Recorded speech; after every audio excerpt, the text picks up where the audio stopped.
September 1944. World War II is at its peak.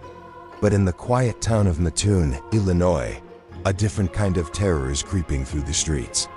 It started as a whisper tales of a phantom anesthetist who could slip through locked doors and leave entire families paralyzed.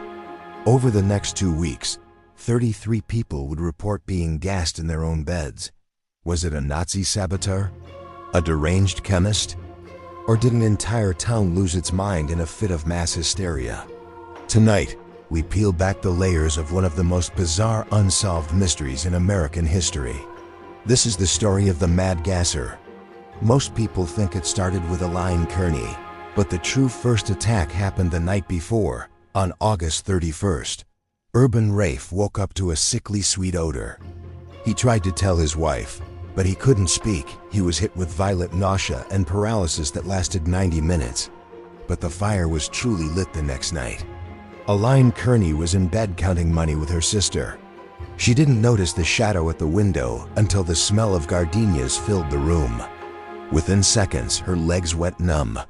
When her husband Bert arrived home later that night, he saw him, a tall, thin man in dark clothes and a tight-fitting skull cap. Bert chased the figure, but he vanished into the dark.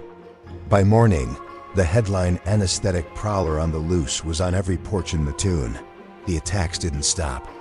On September 5th, Beulah Cords found a damp white cloth on her porch. She sniffed it and was immediately sent into a fit of vomiting. Her lips swelled and her mouth began to bleed. This was no longer just a prowler. The town of Mattoon went into a state of siege. Vigilante gangs armed with shotguns and pistols began patrolling the streets. They followed police sirens, sometimes arriving at scenes before the officers did. One woman accidentally blew a hole in her own kitchen wall while loading her husband's shotgun. The atmosphere was so thick with fear that even the sound of a neighbor's lawnmower was reported as gassing machinery. Mattoon's police chief, C.E. Cole, was at his breaking point. He called in the FBI and state authorities, but they found nothing. No footprints, no chemical residue on the windows, no fingerprints. On September 12th, Chief Cole made a shocking announcement. The Mad Gasser wasn't real. He claimed the symptoms were caused by industrial fumes from the nearby Atlas Imperial diesel plant, and that the rest was mass hysteria, a psychological phenomenon where fear causes physical symptoms. He threatened to arrest anyone who reported a gassing without a medical exam. Suddenly, the reports stopped. But was it because the gasser left? Or because the victims were now too afraid of the police to speak? Decades later, a chemistry teacher named Scott Maruna uncovered a name the police might have ignored: Farley Llewellyn. Farley was the town's mad genius. He was a brilliant chemist who had been ostracized by the community. He had a secret laboratory in his basement and a history of mental instability.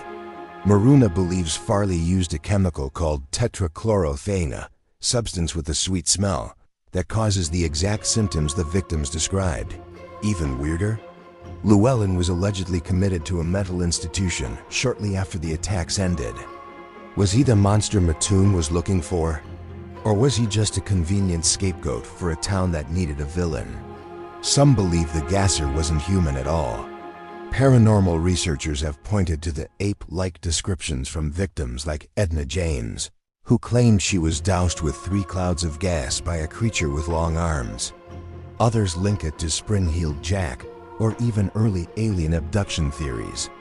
Whether it was a man with a spray gun, toxic waste from a war plant, or a collective hallucination fueled by the stress of World War II, the Mad Gasser of Mattoon remains a haunting reminder of how fragile our sense of safety can be. History is stranger than fiction. What do you think? Was Farley Llewellyn a chemical terrorist, or did a whole town simply lose its mind?